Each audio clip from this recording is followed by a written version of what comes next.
안녕하세요. Do Your Own Research 두오리입니다. 미국 시간으로 4월 26일 화요일 미국 주식 이야기 해보는 시간 갖겠습니다. 오늘은 미국 모든 지수가 크게 폭락한 하루였습니다. 여러 가지 지금 악재들이 겹쳐 있어요. 제일 큰 것이 아무래도 인플레이션을 잡으려는 연준의 이자율 인상 폭에 대한 불안감이죠. 0.5%를 올릴 것으로 지금 제롬 파웰 의장이 FOMC 미팅 이후에 이제 발표를 할 건데요. 어떻게 발표하느냐에 따라서 또 한 번 큰 폭의 하락 국면이 예상되고 있습니다.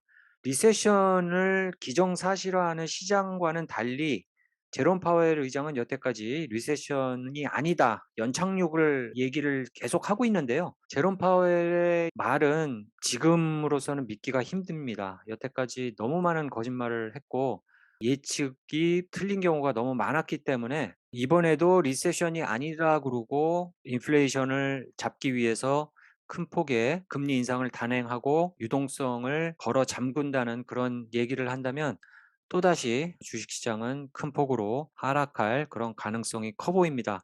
이거 외에도 유럽에서 지금 우크라이나하고 러시아가 전쟁이 끝을 모르고 계속 가고 있고요. 러시아가 서유럽으로 공급되는 가스관을 걸어 잠근다고 나서고 있고 폴란드로 들어가는 가스관은 아마 잠근 걸로 알고 있어요. 그걸로 인해서 유럽의 리세션의 도래가 점쳐지고 있는 상황에서 이 유럽의 리세션은 전 세계로 또 퍼져나갈 전망이고요. 중국은 아직까지 코로나 상황에서 벗어나오지 못하고 있는 것 같습니다. 급진적인 락다운을 하면서 중국 경제에 치명타를 입히고 있는 상황. 지금 뭐 여러 가지가 아주 주식시장에는 안 좋은 상황인 것 같습니다. 한번 주식 차트를 보면서 얘기를 나눠보겠습니다. 러셀 2000을 먼저 보겠습니다. 중소형주가 포진하고 있는 러셀 2000은 흘러내린 지 오래됐어요. 1년 거의 뭐 2년째가 다 돼가고 있는 것 같은데요. 계속 평행선을 유지를 하고 2000선을 그래도 받쳐주면서 그 선을 계속 유지를 하고 있었습니다. 아슬아슬하게 유지를 하고 있다가 최근 이틀 동안 그 선이 붕괴가 되면서 장기 그래프의 지지선마저 뚫고 내려온 그런 상황이 됐습니다. 리세션 테리토리로 들어온 지는 꽤 됐어요. 몇 달 됐습니다. 이 상황 같으면은 1750선까지도 불안해 보이는 상황이 이어지고 있습니다.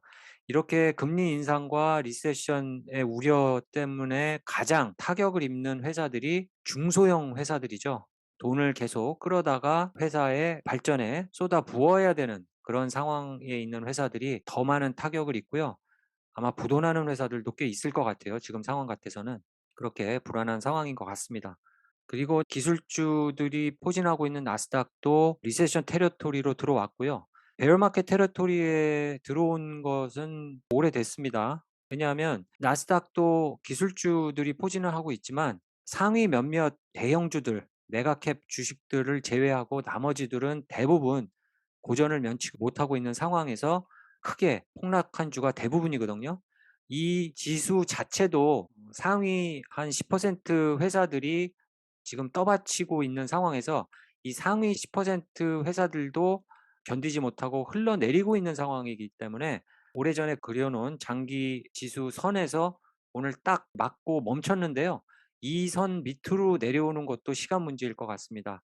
다음은 12,000선까지도 충분히 가능한데요. 이 밑으로 내려오게 된다면은 이 두 번째 지지선을 또 얼마나 버텨주느냐도 관건이겠습니다. 지금 그만큼 암울한 상황이고요. 한 2년 전까지도 되돌아갈 수 있는 그런 상황이 아닌가 싶습니다. 제롬 파웰 의장은 리세션이 아니다, 아주 경기가 좋다라고 얘기를 하고 있는데요. 제 생각은 좀 다릅니다. 그것은 제가 뒤에 다시 한번 말씀드리겠습니다. S&P 500는 미국에서 가장 큰 500대 기업에 들어가 있는 지수이기 때문에 아직까지 베어마켓 테리토리에 들어오지는 않았는데요. 그래도 4,200선이 붕괴된 상황이기 때문에 충분히 더 떨어질 우려가 큽니다. 지금 S&P 500를 떠받치고 있는 대형 기술주들의 실적 발표가 이어지고 있는데 이 실적 발표 특히 페이스북 같은 경우 내일인가요? 이 실적 발표에서 다시 한번 치명타를 맞는다면 S&P 500도 더 떨어질 수 있는 확률이 있고요. 지금 이 구간 이 구간에서 보합세를 유지하면서 계속 흘러내릴 가능성이 커 보입니다. 다우존스 같은 경우는 오래전부터 고전을 면치 못하고 있는데요. 이 구간에서 계속 놀면서 올라갔다 내려갔다 해야 되고요. 33,000 선이 지금 마지노선입니다. 이 마지노선에 지금 딱 와 닿아 있는 상황이기 때문에 이것을 뚫고 내려간다고 하면 30,000 선까지도 다시 내려갈 수 있는 그런 가능성이 커 보입니다. 테슬라는 얼마 전에 좋은 실적 발표를 보여줬는데도 불구하고 지금 주가가 크게 곤두박질 치고 있는데요. 여러 가지 상황이 있어요. 지금 트위터를 인수를 해야 되는 그런 상황에서 테슬라 주식을 크게 매각을 해야 된다는 그런 불안감도 없지 않고요. 그리고 전기차들이 지금 동반 하락하고 있는 상황입니다. 왜냐하면 물가가 크게 뛰고 있기 때문에 생산가도 높아지고, 그렇게 되면 소비자들이 차를 구입하기가 힘들어지겠죠. 앞으로 이 자동차 시장이 리세션이 돌아야 하면서 침체될 우려가 있다라는 그런 생각이 지금 반영되고 있는 것 같아요. 돈을 걸어 잠그고 있는 상황에서 개인들의 지갑도 계속 비어가고 있는 상황이고, 크레딧 크런치가 앞으로 이제 올 것 같습니다. 물가가 너무 비싸요. 그리고 주택 시장의 주택 가격은 떨어지지 않고 있고요. 이 떨어지지 않고 있는 주택 가격 때문에 세금 부담도 커지고, 가정에서 집을 유지하는 비용도 커지겠죠. 그렇기 때문에 개인들의 소비가 줄고요. 그런 것 때문에 리세션이 지금 도래할 그런 상황인 것 같습니다. 지난번에 제가 이 테슬라와 트위터 얘기를 하면서 지지선들을 좀 한 4개로 나눠 봤어요. 그때는 가격이 1,100불 선을 향해서 올라가고 있는 상황이었었는데, 지금은 제가 그려놓은 그 마지노선, 방송에서 이 선 밑으로 내려오면서 계속 추가 매수를 하겠다라고 말씀을 드렸는데, 막상 이 선에 내려와서 보니까 추가 매수하기가 상당히 불안합니다. 어쨌든 지금 860 선에서 만약에 이 밑으로 떨어진다 그러면 추매를 할 계획을 갖고 있고요. 그 이후의 지지선이 한 700 선이 되겠습니다. 이것도 만약에 깨진다 그러면 그다음에 한 600 선까지 내려갈 수 있는 그런 가능성도 없지 않다는 게 제 생각인데요. 그만큼 시장이 상당히 암울합니다. 아까 말씀드렸고, 지난 시간에 일론 머스크의 트위터 인수에 대한 그런 방송도 해 드렸었는데, 일론 머스크가 어떻게 트위터를 현금으로 사들일지 이목이 집중이 되고 있습니다. 그래서 테슬라의 주식 가격이 지금 하락을 하고 있는 상황인데, 저는 테슬라 주식을 10주를 갖고 있고 평단이 500불이라고 제가 말씀을 드렸는데요. 계속 이제 추매를 할 생각을 갖고 있습니다. 테슬라의 어떤 미래에 저는 충분히 기대를 하고 있고, 앞으로 일론 머스크가 끌고 갈 시대에 희망을 걸고 있기 때문에 테슬라에 계속 투자를 이어나가려고 하고 있는데요.